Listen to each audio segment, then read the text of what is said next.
And the tunnels are totally collapsed. But they rebuilt. Well, they've already looked at the tunnels. This was an unbelievable hit by genius pilots and genius people in the military, and they're not being given credit for it because we have scum that's in this group, and not all of you are. You have some great reporters, but you have scum. CNN is scum. MSDNC is scum. The New York Times is scum.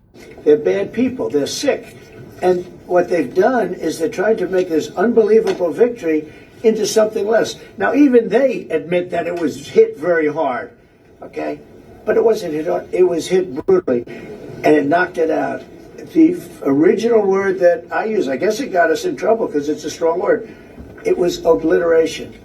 And you'll see that. And it's going to come out. Israel is doing a report on it now, I understand.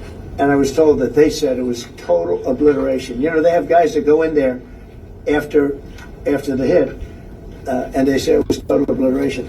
And, you know, I don't want it for me. I want it for the pilots. I want it for the military. They did such a good job. If you were in the Situation Room with me, with the generals and all of the people that did such a good job, and then they get demeaned by these idiots at CNN who can't get ratings, the place is dying. Nobody wants to even waste their time going on their shows. So they form with the New York Times, who's dying also. Without Trump, you wouldn't have a New York Times. And then just changing gears to your meeting with Zelensky later today, can you give us any preview of what the two of you might be discussing? No, we'll discuss the obvious. We'll discuss his difficulty. He's got a little difficulty. Zelensky. He's a nice guy. I mean, I'm going to meet him today. I don't know. I assume we're going to be discussing Ukraine. Yes. I mean, it seems like the most likely subject. Any restart talks there or anything that you might do? Well, we're going to see. I mean, I've spoken to Putin a lot, and he actually was very nice. He volunteered help on, as you know, on Iran. I said, no, I don't need help on Iran. I need help on Russia. Okay? I said, do me a favor. Help us on Russia, not on Iran. But he was very nice. We're going to talk about that. We're going to talk. I think progress is being made. I think great progress is being made on Gaza. I think because of this attack that we made, I think we're going to have some very good news. I was talking to Steve Witkoff, who, by the way, is terrific, and who knows more about this subject than anybody, the subject of what we were just talking about. He was on last night with Jesse and with Laura and with Sean. And boy, Susie, he has a great take on it. He just explains it so easily. He's really very knowledgeable. But he did tell me that Gaza is very close. Shall we go in? One follow-up on Iran. Both you and Secretary Rubio and Hexeth mentioned the leader. But can you clarify, is the intelligence correct or is the intelligence wrong? Well, the intelligence was very inconclusive. The intelligence says we don't know. It could have been very severe. That's what the intelligence says. So I guess that's correct. But I think we can take the we don't know. It was very severe. It was obliteration. And you'd think that a media outlet would say, isn't that a great thing? I mean, more importantly for the pilots, for the military, you take their guts out. You take their absolute guts out. They had a tremendous attack. It was a complete obliteration. The other team, the other group, Iran, said, let's stop this. And you know what? Israel said it too. Very smart. They fought like hell, and then they said, let's stop.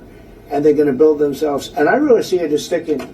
I mean, we may do papers on it, Marco. Maybe we're going to do papers. I don't even know if you need them. They're not going to be fighting each other. They've had it. They've had a big fight, like two kids in a schoolyard. You know, they fight. You can't stop them. Let them fight for about 2-3 minutes. Then it's easy to stop them. And then Daddy has to sometimes use strong language to You have to use strong language. Every once in a while you have to use a certain word. I think we have to join the others. Yes, we're going to join some other group. Yes, thank you. Katie, one last question. Do you believe she's so good. That's the only reason. Thank you, Mr. President. She used to be very difficult. Go ahead. Do you believe that this strike on the Iranian nuclear program will lead to the release of the hostages in Gaza? I think that it helped a little bit. It showed a lot of power. Yeah, I think it helped. But we got separately, even before this, we were very close to making a deal on Gaza. I think this helped, yes. Okay, thank you, Kevin. Thank you, everybody. Thank you. To defund sanctuary cities for their policies, why not just arrest the leaders who are harboring and shielding illegal aliens, actually terrorists, from deportation. Wait to see what's coming. And we're back, y'all. Decision is that Judge Dugan's case will now be postponed. It was set to go to trial in 33 days, but Judge Lynn Edelman saying, look, that's untenable. It's just not going to happen that quickly. Her defense team has pushed for a fast trial to get it going. They're saying, we're ready to go. We heard from the defense lawyer, Jason Luzak, saying, look, this has been a case that they have been working on for weeks and they are ready to go. But at issue, Tom, is something that the defense filed, which was a motion to dismiss based on what they call judicial immunity. Well, that is still being decided and will not and likely not be decided anytime soon, or at least within the next couple of weeks. And the judge points out that whatever the decision on that motion to dismiss, whatever is decided, will likely be appealed. And you can't be having the appeal process while the trial is going on. So Judge Lynn Edelman saying, look, it makes sense right now not to set a trial date. He says, I'm going to go as fast as I can, but I want to do it right. So, Tom, no trial date is set for Judge Dugan. There is a motion in front to dismiss the case, the government arguing it should not be dismissed, but until that issue is decided, it looks like for now there is not going to be a trial. The timeline on all of that, there's still an expectation that it can happen potentially this year. We're live outside the U.S. Federal Courthouse. Charles Benson, GMJ4 News. All right, Charles Benson with the latest on the Judge Dugan case there from downtown Milwaukee. Charles, thank you. So as you can see, well, what happened to the guy who she was assisting or allegedly assisting that day? She put her entire career and even freedom on the line to help him out. So what happened to him? Is he going to be called to testify against her? Isn't that an interesting question? Like, will he have to take the stand against her? Well, it turns out there's an update on him as well. He has decided he looks like he will be going to jail or to prison, and he'll probably be going out of the country soon. So let's take a look at an update on this guy that Judge Dugan put her entire career and freedom on the line to assist. Friday, Eduardo Flores Ruiz signed this plea deal agreeing to deportation after serving prison time for returning to the country illegally. Records show he came into the U.S. illegally January 15, 2013 in Arizona and was deported the following day. He did not show up on the federal radar until this past March when Milwaukee police arrested him in a domestic violence case in a dispute with his roommates. His fingerprints set off an alert in a federal database from his previous deportation. ICE officials signed a federal arrest warrant April 17th. And then agents showed up to Milwaukee County Courthouse the following day. That is where Judge Hannah Dugan is accused of directing Flores Ruiz and his lawyer to a side door to a public hallway where records show he got on the elevator. He and his lawyer then leave the courthouse with an ICE agent following them. Records show the ICE agent followed Flores Ruiz outside where he's accused of leading agents on a brief foot chase. Agents captured him a short distance later. Judge Dugan now herself facing federal obstruction charges, accused of helping him evade ICE agents. The maximum prison sentence for Flores Ruiz in his immigration case is 2 years. He's agreeing to deportation after serving that sentence. It's unclear when he will learn that sentence. He is due back in federal court, August 4th. So as you can see, Mr. Ruiz says, hey man, I'm going to do a little bit of prison and then I'm out of here. So he's going to be leaving the country. Again, it is interesting to see whether or not he will be called to testify against the judge who put her freedom on the line to assist him. Some people lie. I saw the dog, but he was in the backyard. He could have did what he had to do in the backyard. Punk ass dog. I'm going home. I had another customer, but they won't call back. I don't go unless I'm confirmed. So it's off to home we go.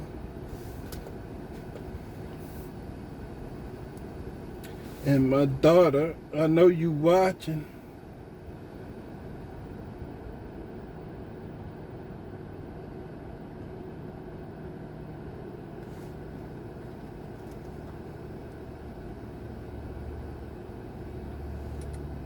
She ain't called me back neither.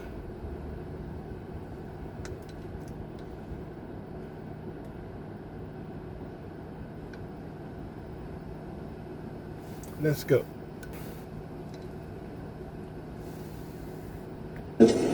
So I think it's going to be very big news. NATO is going to become very strong with us, and I appreciate doing it. Perhaps you want to talk. Yeah, absolutely. Let me first, before I go to spending, I just want to recognize your decisive action on Iran. Thank you. You are a man of strength, but you're also a man of peace.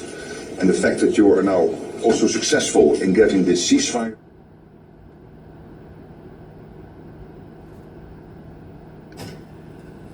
All right, I now welcome our third panel of the day, Representative Green and Representative Correa from the Committee on Homeland Security. Your full statement will be submitted for the record, and we ask that you summarize your statement in 5 minutes.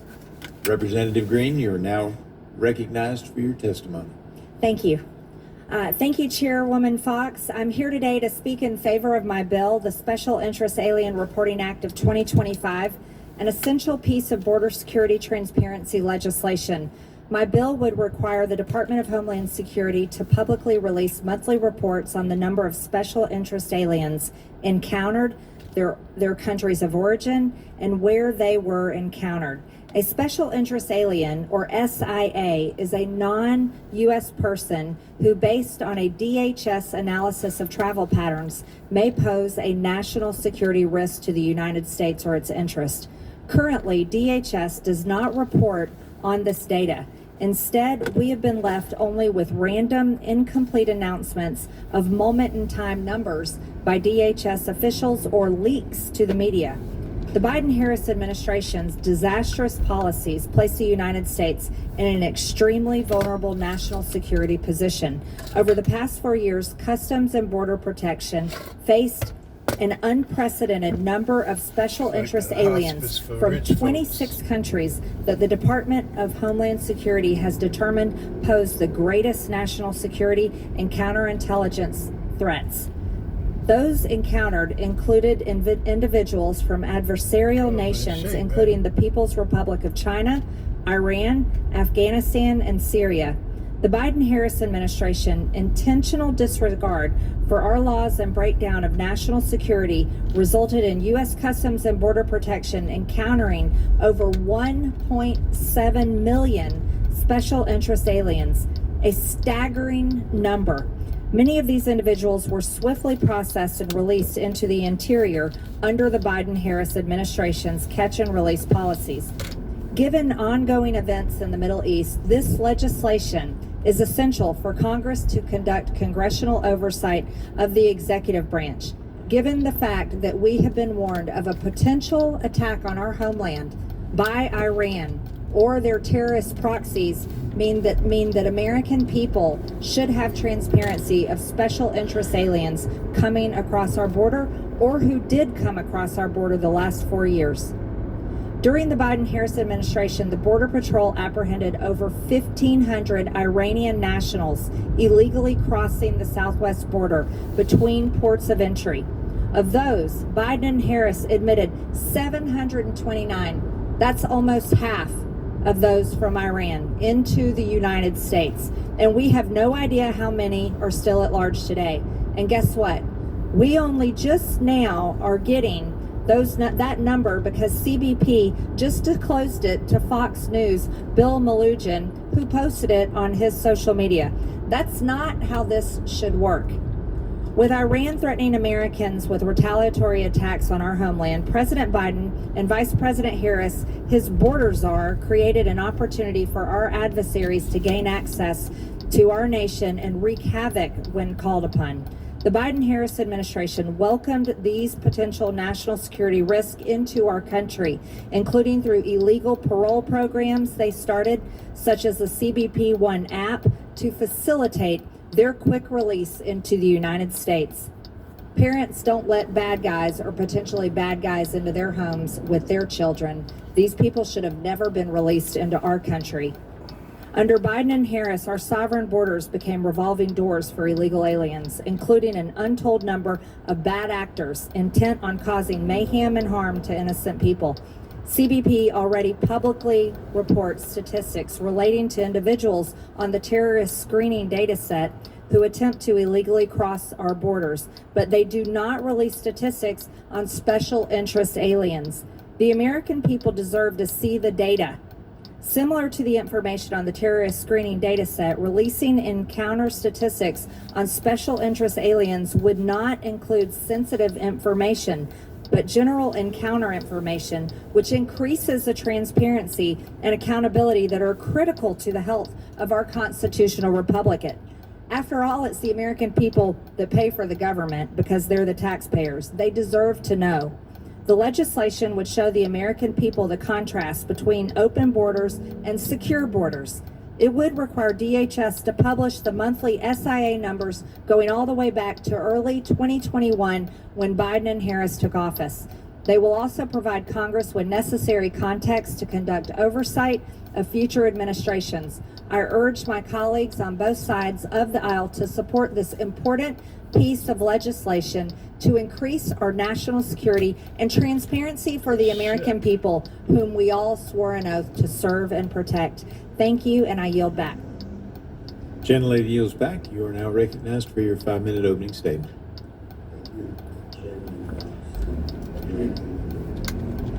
Chairwoman Fox and Ranking Member McGovern and members of the committee, thank you for the opportunity to discuss the Tipping Off Terrorist Act. Although well-intentioned, this bill compromises national security. It's the bottom line. This bill requires Custom and Border Protection, CBP, to publish sensitive data on national security information on a monthly basis, essentially giving the bad guys information to do a better job of penetrating our defenses. But let's look at the big picture. Special Interest Alien, or SIA, just means that someone's travel patterns indicate a need for further scrutiny. It does not mean someone's a terrorist or out to do harm at all. During their committee markup, my colleagues on the Republican side claimed that this bill only required CBP to publish the total number of SIAs that are encountered while trying to enter the country illegally. If that were the case, I would support this legislation. But that is not the case. Greater transparency and accountability to the Department of Homeland Security is important. Public needs it, but it should not be done at the expense of compromising our national security, which is exactly what this bill does. As the bill reads, it would also require CBP to publicly identify each SIA nationality, country of last residence, and the geographic location that the encounter was made, and whether the encounter was made at a port of entry or in the interior of the United States. By publishing this information in real time, bad actors will be able to tell who is getting advanced screening from CBP and which locations have been most successful in interdicting these immigrants. The bad guys will use this information to adjust their operations to try and avoid extra screening, which only hurts our national security. And please note that DHS has never publicly released these numbers on a real-time basis because the numbers could give away sensitive information. And please note today, there is nothing to stop DHS or Secretary Noem from publishing these numbers. Instead of addressing this bill on the floor, I asked the author of this legislation to work with DHS to get such information published or made available to the public in a way that DHS considers safe. I would ask the author of this bill to talk to the Secretary of Homeland Security and come up with a structure to publish this information that DHS would not deem harmful to our national security. Thank you, Mr. Chair. Chairman yields back. Now recognize Ms. Fishbach for her time of question. She has no questions. Now recognize Ranking Member McGovern for his time of question. Ms. Green, it's my understanding that DHS can already release all the information that your bill is going to release. I mean, have you talked to Donald Trump? Have you talked to Kristi Noem? Why aren't they releasing it? What my bill would do is provide transparency for the American people on the DHS website. They would, right, but they can do that already. They don't need a bill to do it. I mean, and last time I checked, Joe Biden's no longer president. Alejandro Mayorkas is no longer the head of DHS. All the people that you support are in power. Why don't they do it? Well, under the Biden administration, the Border Patrol Chief Michael W. Banks was trying to release this information. Yeah, but that's not the They question. put this post out here. That's not the question. Because the American people deserve to know how many special interest aliens that the Well, Biden-Harris why- administration let into Why the won't- country. Why won't Secretary? Because the Noem- American people deserve to know. No, but why won't? I mean, have you talked to the Secretary Noem? I'm here with a bill. I would I- expect for you to vote for this. We're in danger now with a potential war that has been erupting this weekend. I would imagine this is important information. You would want your constituents to know. I'm just asking a simple question, and that is that given the fact that the people that you want in power are in power, they can do this on their own. They don't need a bill to pass to do it. There must be some reason why Secretary Noem and Donald Trump are not doing this already. I mean, maybe it's because they're concerned about some unintended consequences about sensitive information being put out there in public, and it might adversely impact other things that they're doing to protect the security of the American people. But my question was, why aren't they doing it?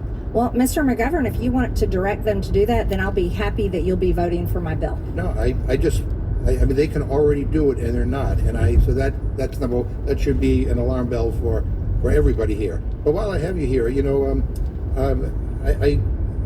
what you had announced that you didn't know about the section in the budget reconciliation bill dealing with AI, and basically saying that states had no control over putting any regulations in place regarding AI for 10 years. That was in the budget reconciliation bill.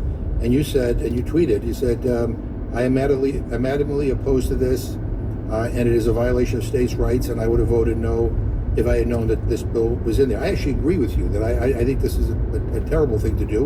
In the Rules Committee, before we voted on it, we actually had a mega hearing here, beginning at 1 a.m, and we had a pretty robust debate on this provision. I even offered an amendment to strip it of the provision, but it failed. And then you tweeted, I would vote no on any bill that destroys state rights and lets AI run wild for the next 10 years. And again, I'm with you on that particular issue. Then I sent out a Dear Colleague, and it was hand-delivered to every office, about another vote we were having, which was basically a re-vote on the budget reconciliation bill. And I quoted Chairwoman Fox, who said, any member who has any regrets about his or her vote on the first bill has an opportunity to vote no on the rule. If the rule had gone down, you could have forced the Rules Committee to change the underlying bill to actually drop this provision. But you voted yes, you voted to advance it. I also clearly stated I didn't know about that in the bill before the vote. So I've been very transparent about it. But you had a chance But to I'm read- glad that you agree with me I'm glad that you agree with me on that, as well as agreeing that you would like Secretary Noem to release the data. So I'll be happy to have your vote on this bill You had a chance to release the revote. numbers of special interest aliens You had a monthly. chance to re-vote on the reconciliation bill, which contained the provision that you said you would. We vote get no on. another vote when that comes back from the Senate, Well, Mr. no, McGovern. and well, that's the issue. Is that in the Senate now? Apparently, this awful provision has survived the bird bath. So it looks like it will be in the bill that comes back to the House whenever that happens. And so I guess the question is, did you really mean it when you said you were going to vote no on any bill? Because you voted yes twice on a bill that contained the... It must be really conflicting for you to It agree is. with MTG. You've agreed with me twice on the AI provision about protecting state rights, and you're agreeing with me on my bill here that these numbers I should be agree with- released by Secretary I Noem. I understand that Democrats have a hard time agreeing with me because you've spent years attacking me, but the reality is We have a that small we're in room- we have agreement a small today. room So here. I'm excited for your We have a vote small- on HR 275 so Secretary Noem can We have a release small these room here. numbers. She'll be happy to release them. We have a small room here. You don't have to shout. I'm not shouting. Yeah, but I'm just simply saying that I guess we agree. I guess what in are we theory arguing on the about? fact that this AI provision is bad. The only difference is I actually voted against moving that bill forward twice, and you voted yes in favor of moving it forward twice. Yeah, Mr. McGovern, I've been very public about it, and I know it's hard for you to agree with me because you probably tell your donors bad things about me. But you're on record agreeing with MTG, so that's great. This is a big win today. I just wish MTG would vote with me. And actually, we can on the special interest aliens bill, and actually vote against the budget reconciliation bill that contained this terrible provision in it. But even I mean, you said you didn't know it was in it the first time you voted for it, even though we had a public debate here in the Rules Committee, and then you had a chance to vote. I don't watch the Rules Committee. I'm like most Americans. I don't stay up all night. You guys are kind of crazy in here. You remember the House of Representatives, and it's your job to know what you're voting on. I mean, well, Mr. McGovern, you probably voted with Nancy Pelosi when she said we got to pass it to read it and find out what's in it. So, you know, that's on you. That's your party. But I'm glad you agreed with me today. Thanks. So let me just get a straight answer. If on the Senate bill, if this is in the Senate bill, will you vote no on the Senate bill? Well, I'm hoping they take it out.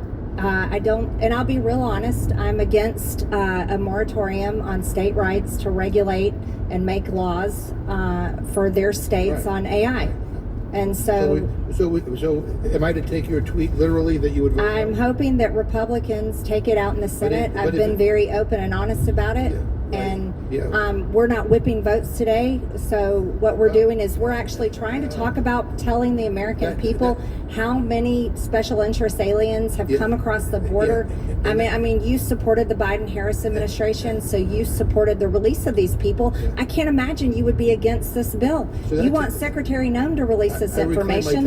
I don't know how you're against this bill. The gentleman has reclaimed his time. So going back to the issue on the budget reconciliation, I assume that it's going to be business as usual, where we have Republicans get out and make strong statements and then at the last minute cave. So I hope I'm proven wrong on that. On this bill that we're talking about right now, again, the thing I can't quite understand is that you have, I'm sure you have a good relationship with this Secretary Nome. You could pick up the phone and say, hey, do this. And I guess, if you haven't had that conversation, maybe you have, and if you have, my question would be, why isn't she doing it? I'm so excited to have your vote for this. I think there's lots. I think even Secretary Nome, who I have strong disagreements with, and this administration know that it is dangerous, and it could actually damage the safety and well-being of people in this country and of other investigations if this stuff were doing. So to be clear, I oppose your bill, but I'm just wondering why we're wasting our time bringing a bill to the floor that the administration could do on its own. Mr. Correa, do you have anything you want to add? Thank you, sir. I would support this legislation. It was essentially just numbers in the aggregate are reported to the public. But when it comes to specifics, I would go to the Department of Homeland Security and go with a recommendation. Those are the guys that are playing defense for us, and they've done a pretty good job of stopping terrorist attacks in our country for a number of years. I'm not going to second guess them and start voting for legislation. They would say, break it down by specifics as to what's going on. And that's the argument. Did DHS come up and testify on this bill in your committee? No, they did not. Was there a hearing on this bill? There was a hearing. And DHS wasn't asked to come and testify? They weren't there. And is there a reason why DHS wasn't there? I'm gonna tell you. Sir, they're the experts, and I'd like to have them, really. Is there a reason? Ms. Green, is there a reason why DHS wasn't invited to testify, or do we have an opinion from them on this? Is there? There's no specifics, information, no names, addresses, nothing specific identifying about the special interest alien coming into the country. Secretary Nome has come to our committee and appeared before our committee. So did she formally endorse this? Secretary Nome has no problem releasing this information. Democrats are the only ones defending. The Democrats are the ones trying to protect special interest aliens. She has no problem doing it. She can do it. Mr. McGovern, you're protecting, and Mr. Correa are protecting special interest aliens. She can do it. She has the power to do it. Then I'm thrilled to have your vote for my bill. I think this is a bad bill, but she can do what you want her to do. She's not doing it. There has to be a reason. And I'm looking in the materials here, and I don't see any formal gentleman's endorsement time from the has Secretary. Mr. Correa, anything you want to add? Last year, DHS actually expressed concerns with this legislation, and to the author of this legislation, all of us, I think, are working hard to make sure the homeland is not attacked. But I'm just saying that a lot of the stuff that is required in this legislation, geographic location of the encounter, where these encounters were made, interior, exterior, a lot of this stuff I think is not necessary because it does compromise national security. But don't ask me, ask DHS. They're the ones that can publish, and clearly they've chosen not to. So to close, let me just say that Ms. Green was very clear in her tweet that she would have voted no on reconciliation if she knew what was in it. But now that she knows what's in it, she's relying on hope that the Senate will do the right thing when, quite frankly, we actually could have fixed it right here in the Rules Committee.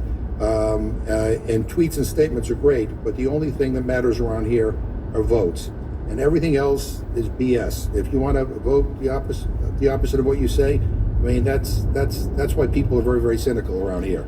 But you had an opportunity when we had that revote to actually get this committee and this House to strip that provision from the bill, and you chose to vote basically against what you said. And again, I think this bill that we're dealing with right now, I mean, the problems with this bill, don't take my word for it, but the Department of Homeland Security, headed by Kristi Noem, who could do this, without all of this, is not doing it. It has to beg the question, there's something more to this. In any event, I thank you both for being here. I yield back. Gentleman yields back. As we all know, laws nukes Bill Maher's entire panel of virtue signaling self-righteous leftists. Now, the number one Achilles heel to the pretentious left, besides lacking a shred of common sense, is their incessant need to morally grandstand. They have to tell people what to think. They have to tell people what they ought to be offended by, especially black people. And they always get hit with a seismic reality check when they meet a black person who isn't brainwashed by victimhood ideology, possesses common sense, and doesn't need arrogant liberals telling them what they need to think. Now, before we get into this video, I hailed of 2 Stanford professors and went to prep school in Canada. And every single black person with a brain, when they saw Kamala Harris bring out Megan Thee Stallion in Atlanta and twerk and shake her ass at a political rally to try to get votes from the black community,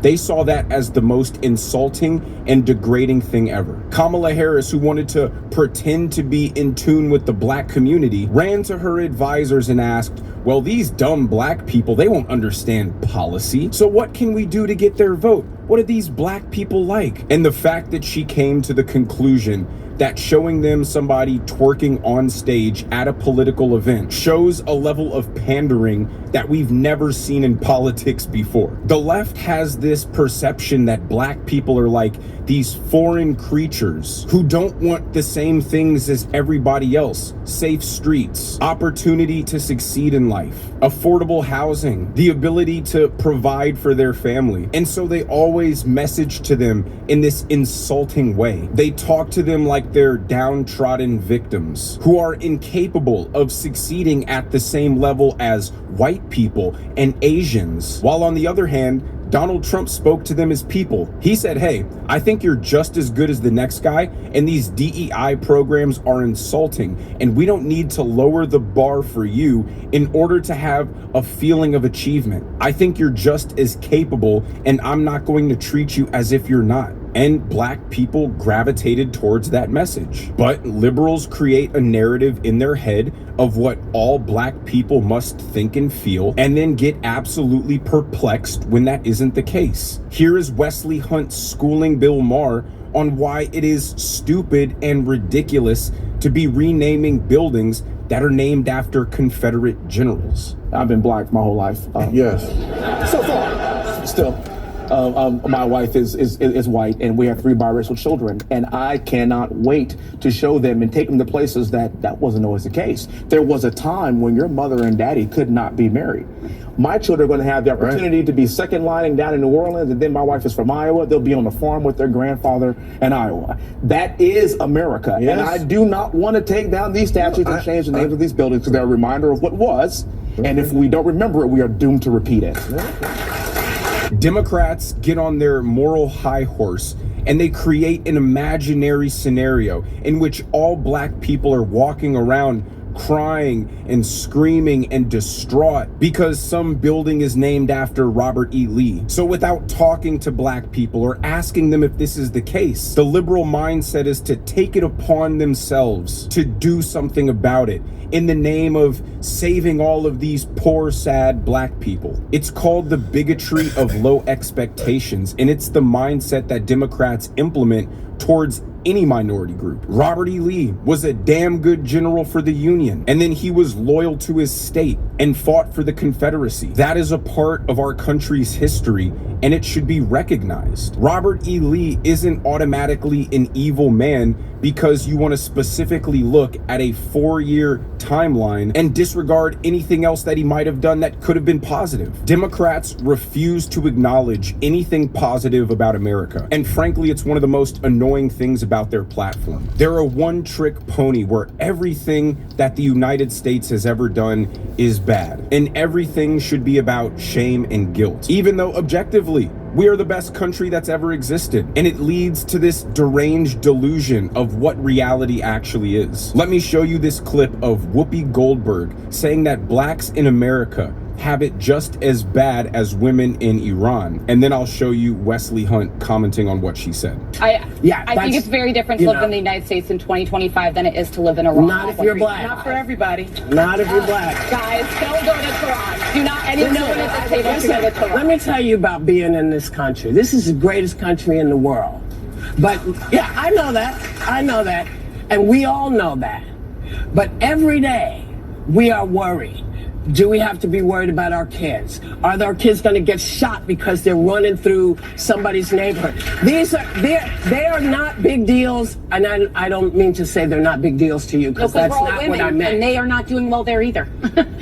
They are not doing well in Iran. Again, it's this level of exaggerated delusion that makes their entire party laughable. Whoopi Goldberg, worth $60 million, talks on TV for a living, earns $8 million per year, is saying black people in America have it just as bad as women in Iran. Women who get blinded for showing their hair in public, who have absolutely no rights under Sharia law. It's these kind of dramatic and childish claims that led them to say things like, Joe Biden might be the smartest and most active person living on planet Earth right now. They make it impossible for any rational person to agree with them. But let's hear what Wesley Hunt thinks about what Whoopi said. My district in the great state of Texas is actually a white majority district that President Trump would have won by 25 points. As I said, I'm a direct descendant of a slave. My great-great-grandfather was born on a Rosedale plantation.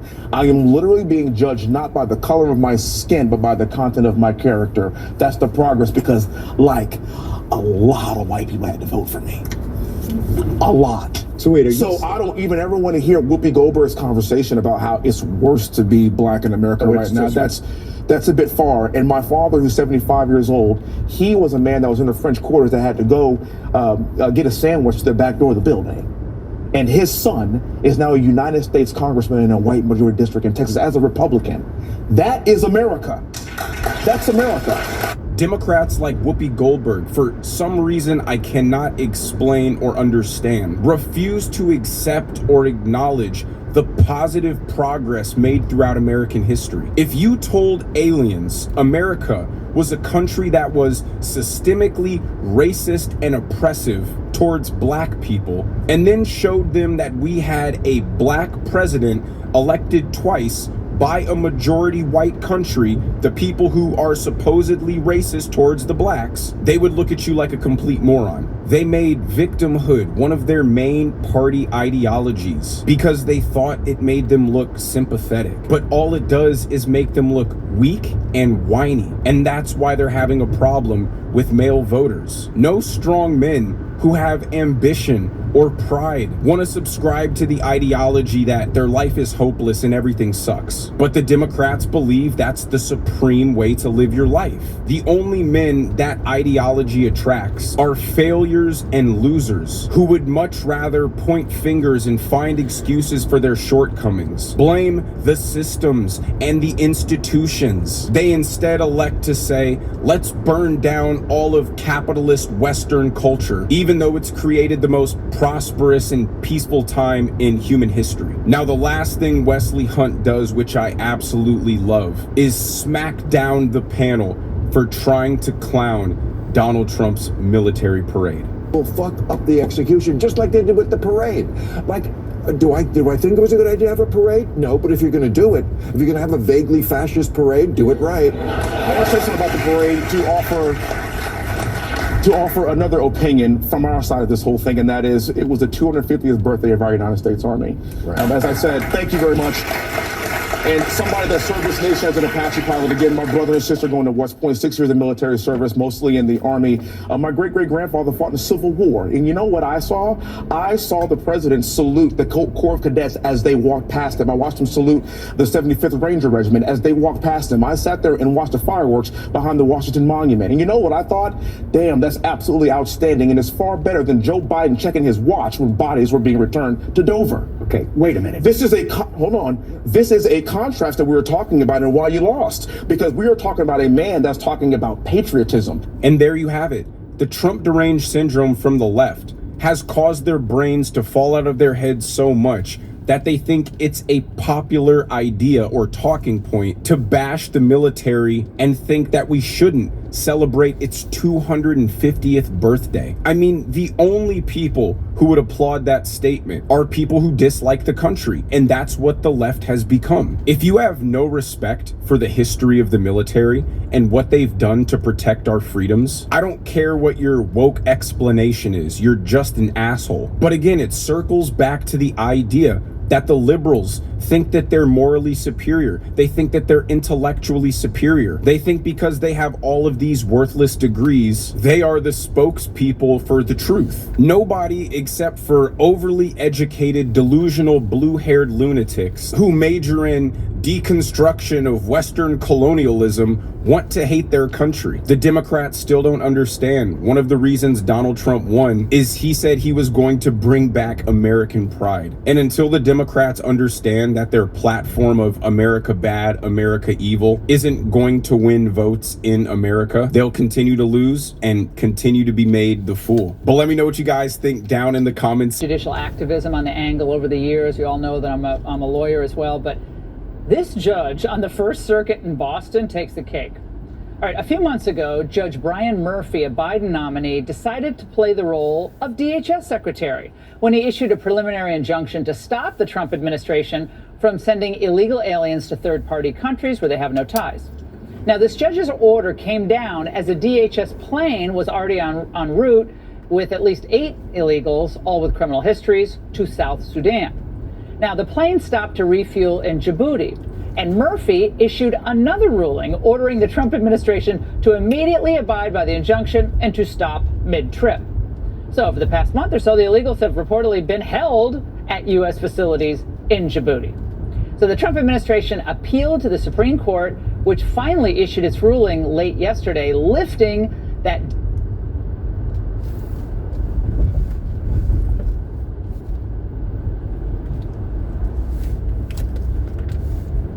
district court judge's preliminary injunction, meaning the administration may now quickly move illegals out of the United States into third-party countries. But there's a big but. In a shocking act of defiance by this district judge, Murphy pretended essentially that the Supreme Court's ruling didn't change anything and is still trying to compel the Trump administration to stop its deportations. So late last night, the Solicitor General John Sauer filed a motion for what's called clarification to the Supreme Court. This is very rare, to force Judge Murphy to follow its ruling, with the additional request, and I love this, that the judge either be recused from future involvement in this case or be required to get pre-clearance from the Supreme Court before he can issue any other injunctions in this matter. Okay, so all of that itself was unprecedented. And recusal, that would be nice, but it's time for Congress to step in here. This is it. These lawless judges, one by one, should be impeached. Judge Murphy abdicated his role to interpret the law and is essentially working for the resistance.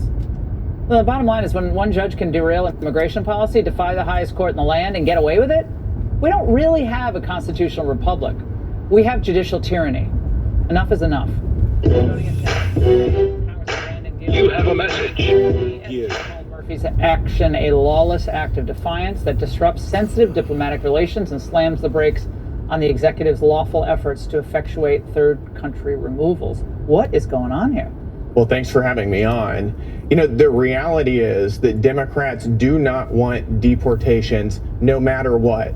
And remember, the biggest issue of the past election cycle was illegal immigration and deportations. The American people resoundingly said that we have seen lawless mass illegal immigration into the country. Now we want mass deportations. And these judges have taken it upon themselves to act as commander-in-chief and thwart the will of the people, thwart the president, and ultimately have made themselves arbiters of what is and isn't falls within the purview of the president. I think it's wrong. I do think it's impeachable. Yeah, I mean, but this judge didn't sidestep SCOTUS, by the way. Yep. Totally defied SCOTUS, the Supreme Court of the United States, and is pretending that this order to force the administration to stop this deportation somehow can exist if his preliminary injunction is lifted. I mean, this is a level of defiance. It's total lawlessness, and yet he'll be celebrated at Harvard Law School, Yale, Stanford, all the top law schools. He'll probably be considered a hero in the fall.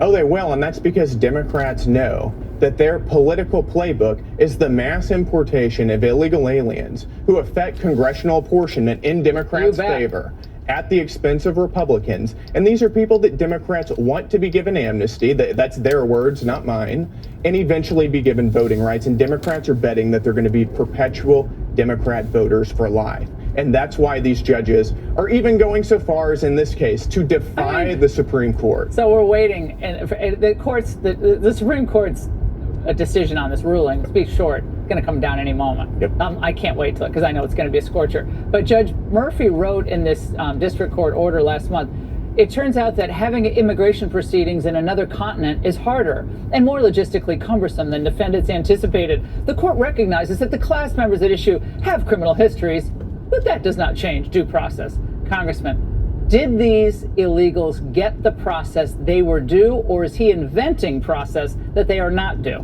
They're inventing process as a means of stopping the president from doing what he said he was going to do. If you're an illegal alien in the United States, the only process you were due is deportation. You had no right to be here to begin with. You need to leave. And the president has enormous leeway on the issue of immigration, as you know. Congressman, thank you very much. Let's start impeaching these judges. Hey, Sean Hannity here. Hey, click here to